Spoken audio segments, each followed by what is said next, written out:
right, welcome everybody to another episode of the Men's Sexual Mastery Podcast. Today we're going to dive into the topic of why your overwhelming sex drive is a gift. Many men have come to us with the feeling of an insatiable sexual appetite, sexual compulsions, impulses. Maybe it's porn addiction or just this feeling of having so much sexual energy that it becomes frustrating or debilitating or overwhelming. And we're going to talk about why that's a gift. This is going to also be the first episode in a little series on different aspects of sexual shadows or difficulties that many men experience and looking at the underlying gift that's there beneath the surface. So, with this discussion around overwhelming sex drive being a gift, what do you have to say to any listeners out there, Ben, that might be experiencing this sensation of, I just have so much sexual energy and it's feeling like a problem? Well, first of all, I would tell any brother with that experience that you are not alone. There are so many men that face this. A lot of times we don't know where to put that insatiable appetite. We don't know how to direct it. And for many of us, we're simply living in patterns of sexual disempowerment with this energy that just got misdirected at a young age. A lot of this may have come from, exposure to things like porn. I know that was my case, and the programming of it and how we're taught at a young age. This is how it needs to look. This is where it needs to go. And when it's not being met, we can continue just funneling it into porn.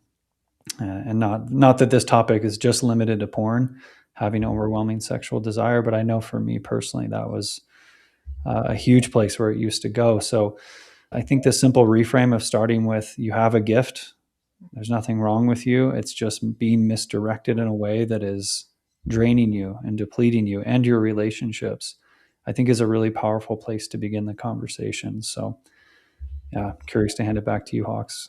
Yeah, I'd love to speak to vitality and how libido is a byproduct of vitality. When we are healthy and there's lots of energy in our systems, then having a high libido tends to be a natural occurrence. So I'll often offer to men that feel overwhelmed with their sexual drive that, hey, bro, I'm actually going to just take a pause here and celebrate the fact that you have this high libido, because that is a sign of life force energy in you. It's a sign of vitality. And that alone is a gift. Mm-hmm. So let's take a moment to acknowledge and appreciate that. A listener might be able to relate to an experience of being really sick or depressed, in some emotional or physical low in life. And what often tends to happen is the sex drive and the libido starts to diminish in that space. And so this is one way that we can likely all connect to that relationship between vitality and libido. And then I also want to speak to listeners who might be living on the other side of the experience, feeling like, I have such low libido, or I got like no libido. And maybe you're in partnership and your partner desires sex and intimacy more than you. And there's oftentimes men that come to us in that situation, the desire to increase their libido. And so I'll also speak to someone with low or no libido often wants to increase their libido. Mm-hmm. And that's just something that we can sit with if you connect with the experience of having really high libido, a sometimes overwhelming sexual appetite, to just remember that, most people that don't have any of that actually want what I have. So that can help reframe this initial feeling of, ah, I'm too much or this isn't healthy, to just be like, Yeah. no, actually, this is healthy. Yeah. What can be unhealthy is what you're speaking to, Ben. How have we learned to direct that energy? How are we actually expressing that? And that's where there's often lots of opportunity for us to hone in. But just to understand that, hey, having this energy, having libido, this creative life force energy surging through us Hmm. is a gift. Yeah. Yeah. I found this to be like one of the most powerful reframes coming from a background of like exploring things like Sexaholics Anonymous, Mm. and some of these spaces where, I mean, there's these extreme ends of the spectrum where there's just like no restraint at all on this overwhelming amount of sexual energy. And then we become either addicted to porn or in really toxic relationships. And then on the other end of the spectrum, we can try to suppress that, thinking the sexual energy, this huge libido in and of itself is a problem. And then we're trying to suppress it. And we all know what we resist persists. And speaking for myself personally, and a lot of men we've served who've come out of the space of, acknowledging that they have an addiction or starting to form the belief that they have an addiction, when in reality, it may just be that, again, they have a high libido that's just been misdirected. There can be a lot of disempowerment, I found. And there can be, acknowledging that the 12-step program for Sexaholics Anonymous, like, no, like, I'm not talking down on them at all. Like, I know that's helped a lot of guys. But I just found for myself and for a lot of guys, there's like a shedding of guilt and shame and thinking that there's something wrong with us Mm-hmm. having this high amount of sexual energy that actually opens the door to our sex life reemerging. Because one thing I saw in a lot of those spaces was, the men who were quote unquote sober of their addictions didn't have a sex life. And they walked around with this downcast sort of shame and this identity as an addict and all this stuff. And so, yeah, I just wanted to add that in just for guys who are maybe identifying as an addict or who has sexual compulsions or porn addiction or any of these things. Um, that this can really be an empowering frame. And yeah, I'd love to get into how can we direct that energy. If we take this reframe, if you're a man who has this high amount of libido or this overwhelming sexual desire, something I know is really helpful, has been really helpful for me and for a lot of guys, in our community, is we often use this quote by Buckminster Fuller. And he says, you don't fix a broken system by trying to fix the problems within that broken system. Instead, build a new system that outperforms it. So if we're looking at our sexual energy as a gift, as a superpower that's just being misdirected, all we need to do is just actually outperform those systems. And these are the tools and the systems that many of us have never had any contact with, And so, yeah, like with porn addiction, bringing in self pleasure, and really tuning into what are you getting from porn? You wouldn't be doing it if you weren't getting something from it. So what is it? Maybe it's a little bit of peace, maybe it's pleasure, sexual fulfillment, it's connection, and there are ways of bringing that to yourself in a self pleasure practice. So that's being named, and then obviously, like within our training program, that's one of the main pillars of tools that we give guys the software for, and then we start giving them more and more tools and like separating orgasm and ejaculation and getting into these more subtle sensations, which eventually, as we've talked about many times before, can be putting us into contact with states of pleasure and sexual fulfillment. And after touching those states, we try to go back to the old stuff, to the junk food, and it just doesn't do it for us anymore. And this is where eventually we don't even need to be fighting the craving or the impulse anymore. It just gets replaced. This is how we outperform it. So all of that being named, as one tool we can bring in, I would also offer just other ways of fulfilling it. Like when we're slowing down and really realizing that we're oftentimes misdirecting our sexual energy as a pressure release valve in life to just escape and actually address the underlying things that we're escaping from in life that probably have nothing to do with sex.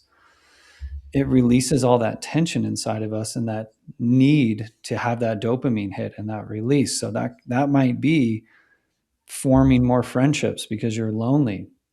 or going out, and really putting yourself out there in the dating world. And this is where a lot of the support comes up within our community, with guys who are with us, but also just, I'd say this message for anyone out there, like finding and making sure you have solid friends around you and support systems, or a men's group or a therapist or a coach, not dumping all of this on your partner. That's something we've talked a lot about before.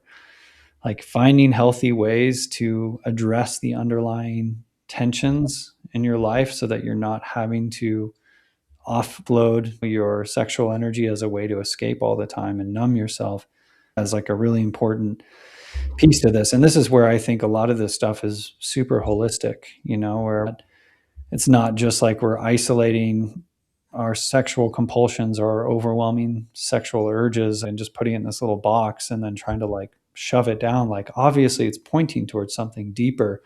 And when we can address those underlying causes of frustration or tension in our lives, or loneliness or whatever it is, stress, and simultaneously bring in pleasure practices that are fulfilling and aligned and conscious, and are deepening our ability to be more present in our bodies with sensations. And all of that is training and opening up neural pathways of pleasure that, again, just like outperform the old stuff. Then we can bring that into partnership, and then we can have that level of sexual fulfillment in partnership where we're not having to have all this excess sexual energy that we're needing to offload into porn or any other sexual compulsive behaviors. So Hmm. yeah, that's like the main piece that comes up for me. And I'm curious, yeah, Hawks, what you would add to that or what you think. Yeah, one of the things that I heard there, Ben, that I really liked was this uh, orientation towards fulfillment in life outside of the sexual context. And that feels like really, really true for me, that there's what we can perceive as sexual energy. And it's not always actually sexual energy. Sometimes it's just energy. And maybe all energy is, we could think about it like life force energy, and sexual energy is a part of that. So it's there, it's a part of it in some way.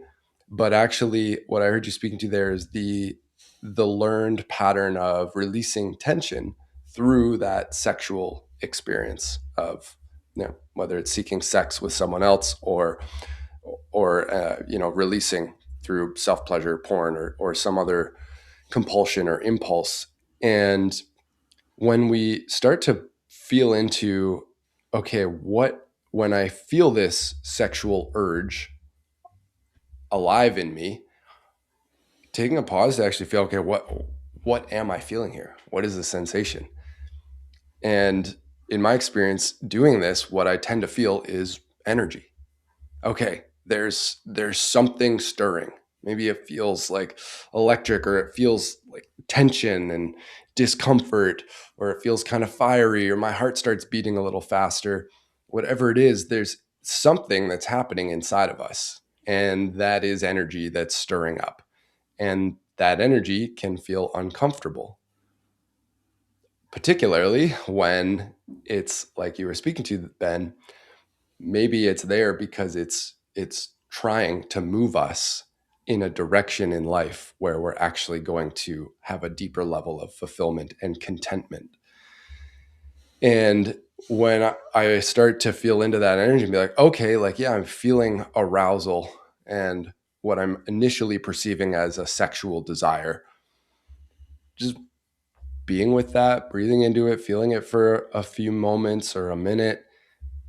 There's often an awareness that I have that's like, yeah, this could be sexual, but also it doesn't need to be sexual. What might this energy be directing me towards if it wasn't just a sexual release? And that's where I think, like, what you were getting at is just looking at, okay, what are my goals? Where am I actually trying to get to in life? What's on my to-do list that I haven't checked off yet? And then choosing to just allow that energy to, rather than propelling us into the bar to hook up with someone or onto a dating app, where we're not actually looking for a romantic partner, but looking for a hookup, or propelling us towards porn or something. Allowing that energy to then actually just move us in the direction of my goals. What do I want to Mhm. actually create with this Mhm. precious life and with this energy that I have? And so that simple practice of being like, yeah, okay, is there something that I could knock off my to-do list for today? And doing that, and then feeling like, okay, is that energy still there? Is it still directing me? Or maybe I feel like a little Mhm. dissipation of that. And I think that's what you were getting at, Ben. That tension that's there is often a result of the other unmet, goals or needs in our life. And when we start to bring those into completion and create more sense of contentment and fulfillment in the self, that sexual impulse dissolves in its intensity and its ferocity, and Mhm. it can become more of a clear, clean, generative, like, yeah, well, I'm feeling alive right now, and I would like to meet someone who I can have a connection Mhm. with. But now it's not so fiery, like I got to get my rocks off. It's more Yeah. clear and like, oh yeah, I'm just gonna go and spark up a conversation with someone in a meaningful way, or or I'm gonna find some community to get involved with. Like that can be Mhm. another thing that, oh, you know what? Actually, I've been pretty isolated all day or for a while. And let me see what kind of community activity there is. Maybe there's a yoga class I can go to. Maybe there's a men's circle that I've been avoiding for a while. And I can actually just in this moment choose to commit to. I'm going to sign up for that Mhm. thing and Mhm. realize like, okay, now I've just taken some action in a direction that's really going to serve me, and then just notice how that might start to shift some of the uncomfortability or overwhelming nature of that energy.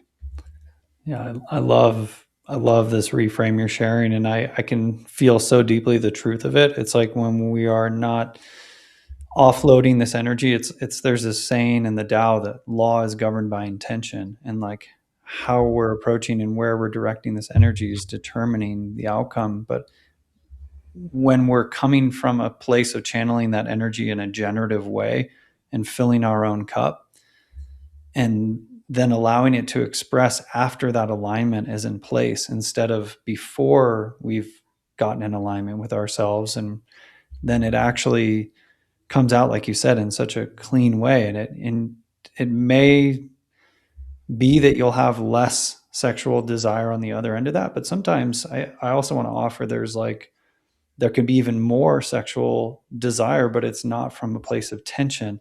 And that sexual desire, when I'm aligned with myself, is actually magnetizing the feminine towards me because I'm a leader within myself, and I'm not looking for a woman to get my rocks off, like you said, or I'm not dumping it into porn. I can look people straight in the eye, and they can feel my alignment deep within myself, or a woman can feel that, or in business, people can feel that. And that's where the mystery of sexual energy as life force energy, as it's taught in traditional Chinese medicine and Ayurveda and the yogic traditions and all these Eastern traditions, where it teaches this thing where it starts to become transmuted into all these other areas of our lives. And then when we do come into the bedroom with this massive amount of fire and sexual energy that we've cleaned up within ourselves, that's the kind of energy that actually allows us to touch what it is on the deepest level we're seeking, which is sexual union, soul union with ourselves on some level and with another and with the divine around us. And yeah, that once we taste that, like, oh, it's like just there's nothing that compares to that. That's like deep down what we've been looking for all along. And so, yeah, it's just, I'm so happy I feel so blessed to have found this work and this path, and to have, in my own personal life, and I know for so many other men out there, gotten into contact with these understandings that like my sexual energy is not a problem. There's nothing wrong with me, and like it's just channeling this in a conscious way. And I wanted to, shift gears a little bit and talk about, for guys who are maybe new to this, who are starting to practice some of these teachings and redirecting their sexual energy and bringing in a self pleasure practice and getting in alignment with the deepest parts of themselves and practicing semen intention and allowing, their releases to be less frequent. One important disclaimer we like to give guys is that in traditional Chinese medicine, it's taught that sexual energy is an accelerant. It's like gasoline. It will bind and amplify, is what's taught. It's going to turn up the volume knob. And we've talked about this in a lot of our podcasts. But just know in the beginning, if you're a man who has a huge libido and all this sexual energy, as you begin to practice directing it and breaking out of those old patterns, those old neural pathways of how you've perhaps gone to just releasing it right away or looking for a partner to release it into, it can be a whole process. This can be like a multi-year journey. This is like one of the deepest journeys we could ever take in our lives as men. And so I just wanted to hear, Hawks, what you would offer to any man, if he's just beginning this path, and starting to redirect and see his sexual energy, his huge amount of sexual energy as a gift. Is there any advice you would give him in how to deal with some of the early challenges he may face? I know for myself and many men I've served, there's a huge amount of challenge and resistance that can come up as we begin to try to change these patterns. So is there anything you'd offer for guys who are maybe facing that? Yeah, first and foremost, get some support, mentorship, community. Get with a group of men who are oriented towards a similar goal, because that shared experience, being able to show up and be like, hey, this is what's coming up in me, and to be able to bring that to a community where other men can relate, and they're listening and able to hear you in that and offer some reflections or advice if that's what you're looking for. That's going to be super helpful, because trying to do this on our own is really difficult. So yeah, whether that's with us through Men's Sexual Mastery or somewhere else, just finding some support, some mentorship, because this is big work. And like you spoke to, Ben, when we build this sexual energy by starting to repattern some of those old tension and release programs, it is going to turn the volume knob up on our internal experience, and we will start to feel with more intensity some of the discomfort that's actually always there underneath the surface. Mm-hmm. And so titrating is another important thing. And that's one of the pieces I was speaking to at the beginning. Taking manageable, bite-sized chunks and like manageable steps in the direction that you're moving, and not feeling like I have to do it all right now. I have to get perfectly aligned in every way. Just taking it step by step and not taking on too much too fast. So titrate yourself into it and understand that as you start to allow a little more of this energy to build up, it is going to create some other shifts in your internal and external world, and giving yourself the space to be able to meet those in a grounded way is going to be really helpful. And that's where community and support and mentorship will really come in to help reflect that to you. And that's what comes up for me. Yeah, titrate it, take it one step at a time. You don't have to make huge dramatic changes right out of the Mm-hmm. gate. Start orienting in that direction, and get some support.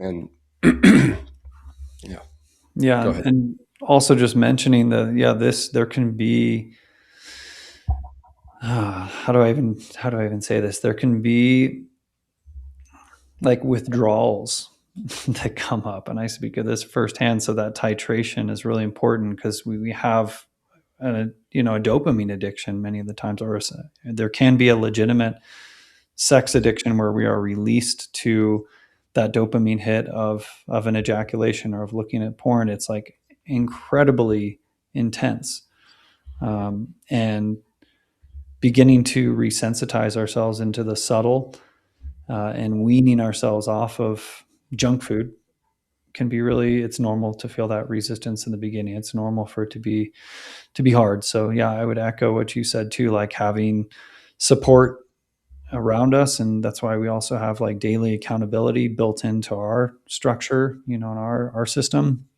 helps us catch ourselves when we fall down again. Cause it's, I would say odds are it's almost, uh,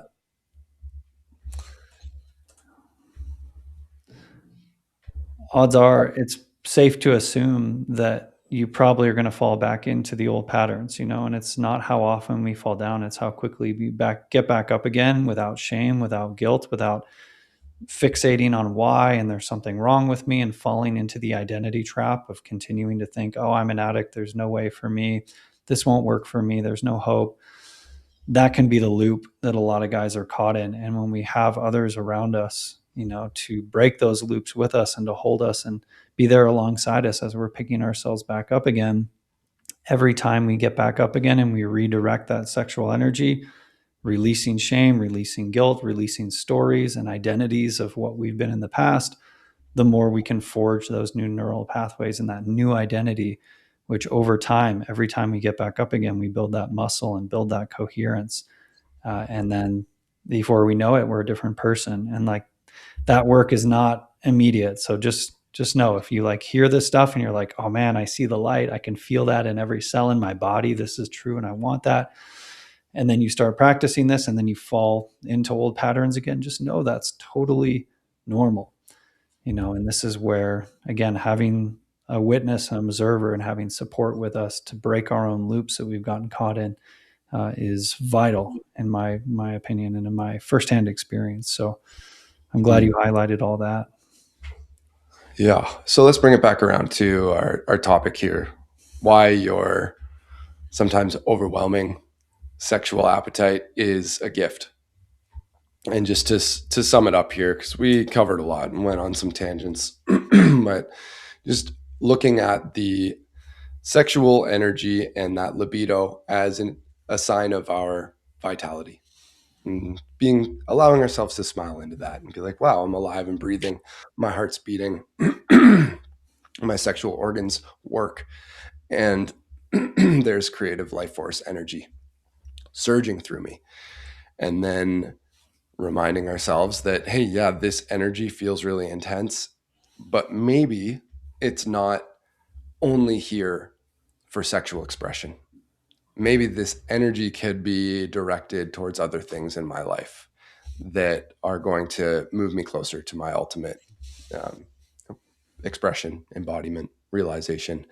And so allowing ourselves the step-by-step process of titrating in different practices and different ways to direct that energy, and starting to create a little more space between the old way of releasing or seeking that sexual fulfillment and bringing in some new ways, some new patterns, allowing ourselves to just start to redirect that energy. And it's not by saying, like, oh, this sexual energy is bad or it's a problem. It's the reframe of empowering ourselves to be like, all right, I've got this sexual energy, got this drive and this desire. And this time I'm going to choose to express it this way. And I'm going to see how that feels. And then really like noticing how did how did that shift my experience compared to the old way that I used to seek fulfillment from this energy. So that's yeah, those are a couple of the main points I wanted to highlight. And then Ben, is there anything else that I missed there in our recap before we close this out? No, I think you covered pretty much all of it. Just want to mention, that so many guys I've seen come through this process as they begin.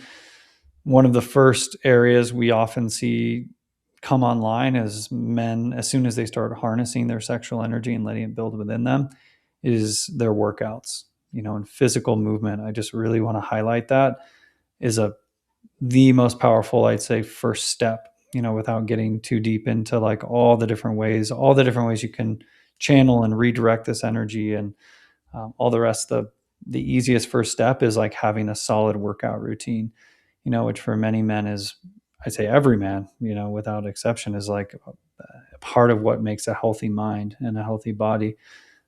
So yeah, I really wanted to just add that in as an invitation. If you don't already have that, like building things, building businesses, creative outlets, community, artistic things are all great other ways to redirect the energy, but nothing beats like a really strong, hard workout, getting a sweat on, lifting weights. So uh, yeah, that's just one more addition, but I think that covered just about everything. And yeah, I know we got to hop off here, but thank you all for tuning in today. Big shout out to all the men in our community. Thank you for making this podcast possible. If you're interested in joining our training program, check out our website, mensexualmastery.com. We'd love to have you. We have another training coming up in July. So yeah, check us out if you're interested, and wishing you all a beautiful week. Remember that your high level of sexual libido is a gift. All you got to do is learn how to direct it in a generative way. And we'll see you in the next episode. All right. See you there, brothers and sisters. Take care of them. Bye.